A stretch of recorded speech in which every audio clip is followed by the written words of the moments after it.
Hello, Principles of Business and Finance. It is Miss Archer. On your screen, you see our daily agenda for today. We're going to be looking at the 503 PowerPoint and the remaining slides of 16 through 20. You guys are going to be completing the orange sections of your notes. Today is kind of a lax day. You don't have any new assignments, so I would take today to work on anything from 503 before we move forward to 504.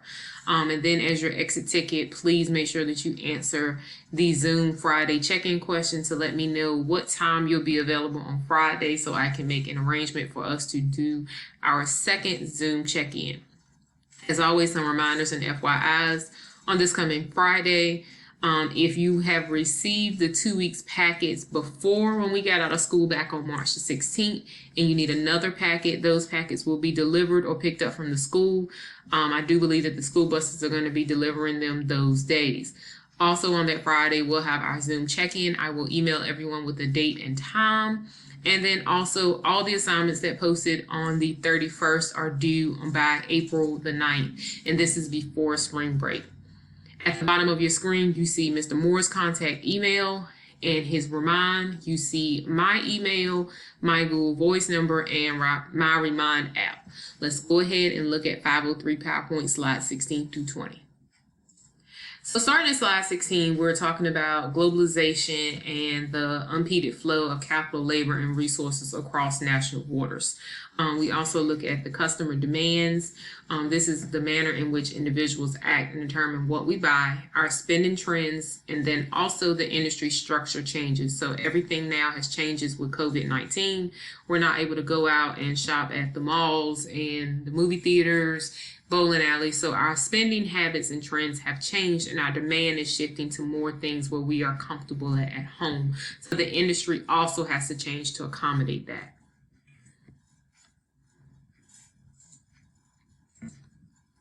Now we look at proactive management. So this is a style of management that anticipates and plans in advance for these changes. So as of right now, we've gone from a reactive to a proactive where they're trying to plan in advance for the things that are getting ready to happen.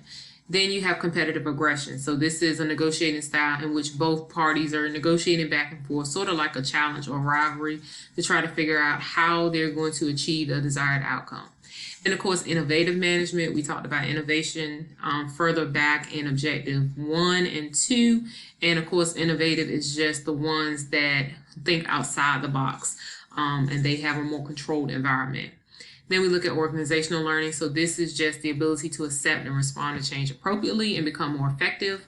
Market orientation, of course, this focuses on your customer needs and wants, and then your Slack resources. So these are resources that above and beyond are what are needed to operate an organization. Organizational design, we look at these. So these are some principles from organizational design. We look at the purpose, the process of structuring a business's people, information, profile, and technology. And then, of course, the purpose of organizational design. This is used to match that form of organization. And we learned about the different forms of organization back in 501.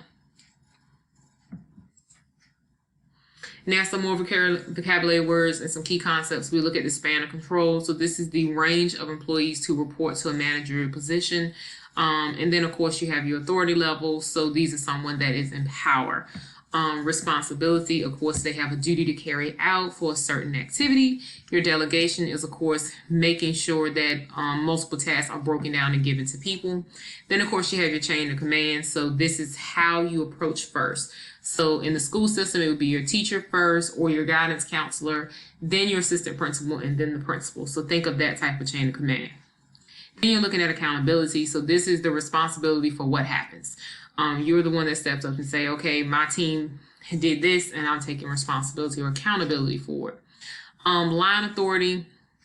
This is someone that is over a bunch of subordinates or multiple people in a particular department, and they are involved in producing services and products, sometimes called line departments. So a better example of that is when I worked at Purdue Farms. We had line leaders, and in a line, because that's how the structure was made up, the line leaders would be the one that would check and make sure we were doing what we were supposed to. And if not, they would be the ones to up production or decrease production, depending on how many people we had online. And then staff departments. So we look at it like human resources, legal, finance, those type of departments. And we can also look at it in our school system. There's an English department, there's a math department, science, CTE, cultural arts, that type of thing.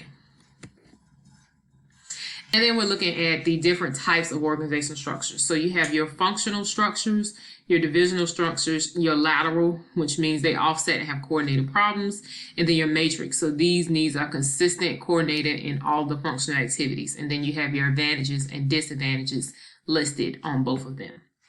So take a minute and make sure that you are doing your orange section of notes and getting those submitted after you complete them. So after you've done your orange section of notes, make sure you are submitting them here in the 503 PowerPoint presentation. Make sure you are getting those in, and then also make sure you're doing the assignments for 503 on tomorrow, and then Friday we'll be doing 504 and 505. After that, you won't see any more videos posted because that'll be the work to carry you over until 509, until April 9th. So you want to make sure that you're doing your assignments and staying on task with that. Also, again, the exit ticket for today is the Friday Zoom check-in time. Thank you for the ones that have responded. Make sure you're giving me a good time that works for you. And also, if you're stating another time, make sure you're putting in your comments what time it works better for you. Please make note that on Fridays, I have a lot of my department and principal meetings, so I am not able to meet prior to 12:30. So if your other time is before 12:30, I'll have to work with you the best I can or contact you via email. As always, once I finish, the instructional video will be loaded here underneath the instructional videos and walkthroughs. And I will set a note on the stream once that video has been loaded in the classroom. If you guys have any questions or concerns, make sure, again, you're reaching out to myself and Mr. Moore, and we will do the very best we can to keep in contact with you guys and keep assignments graded. You guys have a good one.